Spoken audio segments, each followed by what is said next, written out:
Hi guys, welcome to our channel Telugu audio stories with Maithri. నా ఛానల్ని ఎవరైనా ఫస్ట్ టైం చూస్తున్నట్టయితే తప్పకుండా లైక్ చేయండి, షేర్ చేయండి అండ్ సబ్స్క్రైబ్ చేయండి.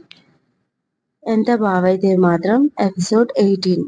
ఇక స్టోరీలోకి వెళ్ళిపోదామా?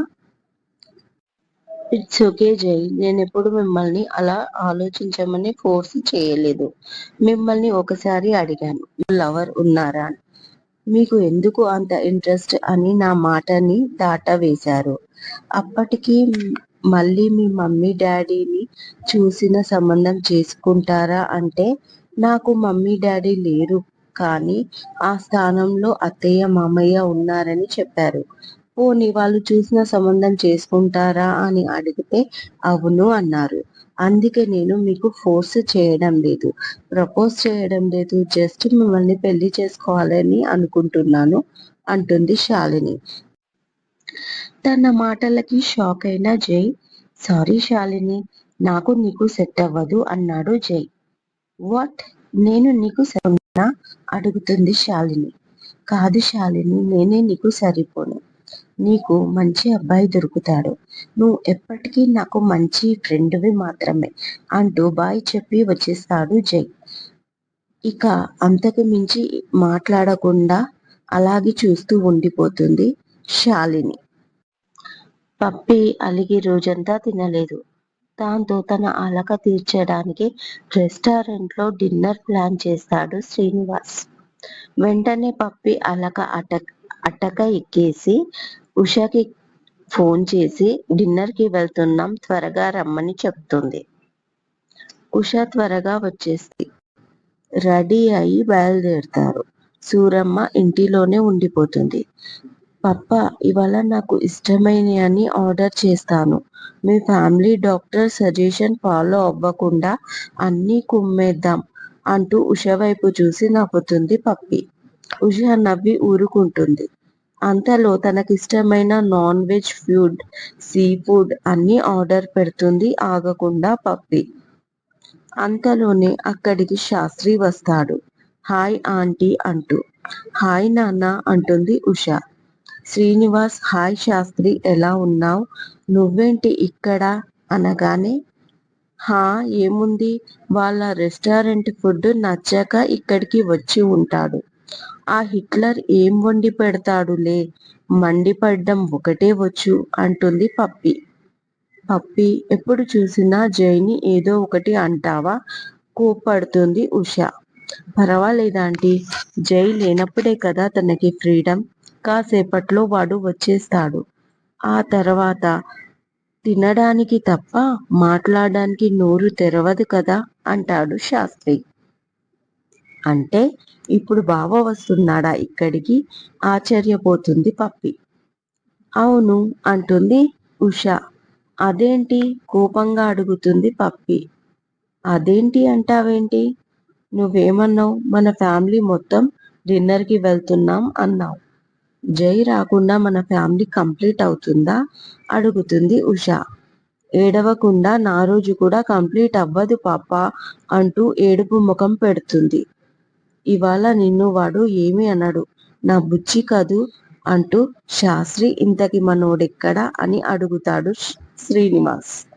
అదిగో అంకుల్ వస్తున్నాడు అని చూపిస్తాడు వెనక వైపు.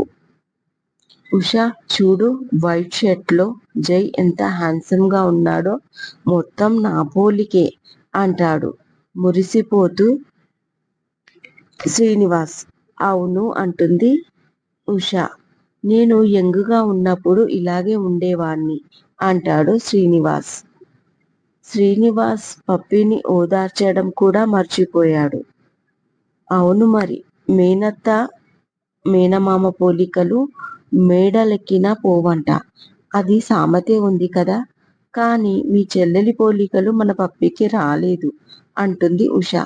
అసలు రాలేదు ఉష, నా చెల్లెలు ఎంతో శాంత స్వభావంతో, అందరితో కలుపుగోలుగా, ఎప్పుడు ప్రశాంతంగా అని ఆగిపోతాడు.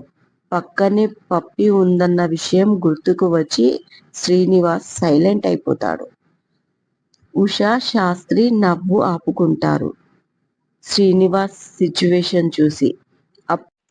అప్పటికే కాజేలా చూస్తుంది పప్పి. ఇక వెంటనే జై ఎలా ఉన్నావు అని అడిగాడు శ్రీనివాస్ పప్పి నుంచి తప్పించుకోవడానికి. ఫైన్ మామయ్య, మీరెలా ఉన్నారు? హాయ్ అత్త. హాయ్ పప్పి అంటాడు జై. హాయ్ బావా అంటూ నిలబడుతుంది. ఇట్స్ ఓకే కూర్చో అంటూ తను కూర్చుంటాడు. కాసేపటికి ఆర్డర్ వస్తుంది. జై, నీకు ఇష్టమైనవన్నీ ఆర్డర్ చేయి అంటుంది ఉష. ఇట్స్ ఓకే అత్త, ఇవి నాకు ఇష్టమే. మామయ్య, మీరు ఆర్డర్ చేశారా అడుగుతాడు జై. నో పప్పి అన్నాడు శ్రీనివాస్. శాస్త్రి, శ్రీనివాస్, జై, ఉష ముచ్చట్లు పెట్టుకుంటూ హ్యాపీగా డిన్నర్ ఫినిష్ చేస్తాడు. పప్పి తినడానికి మాత్రమే నోరు తెరిచింది. అంతకంటే పెద్ద స్పేస్ లేదు అక్కడ తనకి. ఫైనల్ గా ఐస్ క్రీమ్ తెచ్చుకున్న బావ పర్మిషన్ అడిగింది. వెళ్ళు అన్నాడు జై. శాస్త్రి కూడా వెంటే వెళ్ళాడు. ఉషా, నీకు చెప్పడం మర్చిపోయా. వీడికి ఒక మ్యాచ్ వచ్చింది. అమ్మాయి చూసి వెళ్ళమంటున్నారు. వీడు వాళ్ళకి బాగా నచ్చాడంట. అడిగినంత కట్న కానుకలు ఇస్తామంటున్నారు అన్నాడు శ్రీనివాస్. కట్న కానుకలు అవసరం లేదండి. వాణ్ణి మంచిగా చూసుకునే అమ్మాయి కావాలి. నాకు అమ్మాయి అలా అనిపిస్తేనే పెళ్లికి ఓకే చేస్తా. ఏమంటావు జై అడుగుతుంది ఉష. నా మంచి గురించి నాకంటే మీకే ఎక్కువ తెలుసు కదమ్మా.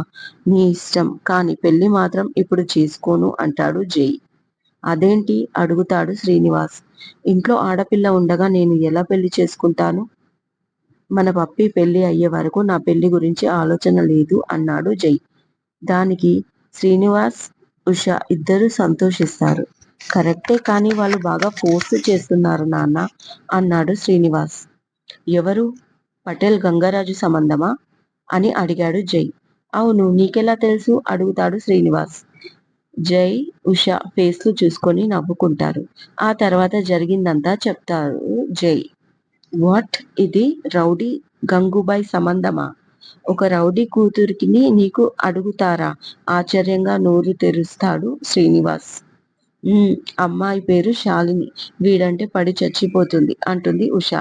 అవును మామయ్య, ఆ అమ్మాయి వాళ్ళ మదర్ బాగా ఇంట్రెస్ట్ చూపిస్తున్నారు నా పైన. మరి నీ ఇంట్రెస్ట్ అడుగుతుంది ఉష నవ్వుతూ. నాకు అలాంటి ఉద్దేశం లేదమ్మా, నీకు తెలుసు కదా. ఏదో పప్పిని తీసుకెళ్ళినందుకే నేను అలా చేయాల్సి వచ్చింది. దాంతో వాళ్ళు బాగా ఇంప్రెస్ అయిపోయారు. బట్ గంగూబాయికి చాలా ఇన్సల్ట్ గానే ఉంది. ఎంతో ఫీల్ అవుతున్నాడు. రీసెంట్ గా ఒక 10 మందిని పంపించాడు మన రెస్టారెంట్ దగ్గరికి. బాగానే బుద్ధి చెప్పాను. ఈ విషయం కూడా వాళ్ళ మదర్కి తెలిసి గొడవ పడిందంట. ఆ అమ్మాయి వచ్చి సారీ చెప్పింది. ఇప్పుడు నా జోలికి రారనుకో. వద్దని చెప్పే మామయ్య సంబంధం అంటాడు జై. కరెక్టే నాన్న, వాళ్లకు నువ్వు నచ్చావు కాబట్టి నీతో బాగా మాట్లాడుతున్నారు. ఇప్పుడు నువ్వు రిజెక్ట్ చేస్తే మళ్ళీ కోపం వచ్చి ఏదైనా అటాక్ చేస్తారేమో డౌట్ పడతాడు శ్రీనివాస్. అంటే ఇప్పుడు వాళ్ళకి భయపడి నేను ఆ అమ్మాయిని చేసుకోవాలా? ఎగ్జాక్ట్లీ. మన లైఫ్ మన ఇష్టం. ఒకరి లైఫ్ పైన అతని రౌడీజం ఏంటి అని అడుగుతుంది ఉష. నెవర్. వాడు రౌడీ అయి ఉండొచ్చు, కానీ వాడి ఆటలు నా దగ్గర సాగవు అంటాడు జై. ఉషా, నువ్వు కూడా ఏంటి వాణ్ణి నచ్చజెప్పాలి కానీ రెచ్చగొడుతున్నావు? అది కాదు నాన్న, అలాంటి విషయాలని చాలా సాఫ్ట్గా డీల్ చేయాలి. అసలే రౌడీలు అన్నాడు శ్రీనివాస్. మీరంతా ఫీల్ అవ్వకండి మామయ్య, వాళ్ళు నన్ను ఏమీ చేయలేరు అన్నాడు జై. అంతే అంటావా అడిగాడు శ్రీనివాస్. అంతే అన్నాడు జై. సరే, నేను మాత్రం ఏమీ తెలియనట్టే రిజెక్ట్ చేస్తాను, కానీ నువ్వు జాగ్రత్తగా ఉండు అన్నాడు శ్రీనివాస్. ఓకే, పప్పి వస్తుంది, లీవ్ ఇట్ అన్నాడు జై. ఐస్ క్రీమ్ కప్పులు పట్టుకొని వస్తారు ఇద్దరు. అందరూ తీసుకుంటారు. ఎప్పటి నుంచి ఎగ్జామ్స్ అడుగుతాడు జై. నెక్స్ట్ వీక్ నుంచి అని అంటుంది పప్పి. ఏదైనా సబ్జెక్ట్లో డౌట్ ఉందా అని అడుగుతాడు. అవును, మ్యాథ్స్ లో ఉంది అంటుంది. ట్యుటోరియల్ కి వెళ్తావా అడిగాడు. మా ఫ్రెండ్ ఇంటి దగ్గర బాగా చెప్తారంట. అక్కడ జాయిన్ అవుదాం అనుకుంటున్నా అంటుంది మెల్లిగా. అక్కర్లేదు. మా ఫ్రెండ్ వాళ్ళ సిస్టర్ ట్యుటోరియల్ ఉంది. రేపే జాయినింగ్. 6:30 to 8:30 నేనే వచ్చి పిక్ చేసుకుంటాను అని చెప్తాడు జై. సరే అని తల ఊపింది. చెప్పడానికి ఏముంది తనకి అనుకుంటూ. గంట నుంచి పూజ గదిలో కూర్చొని తెగ పూజలు చేసేస్తుంది పప్పి. అది దేవుడు పూజ గది. క్షుద్ర పూజ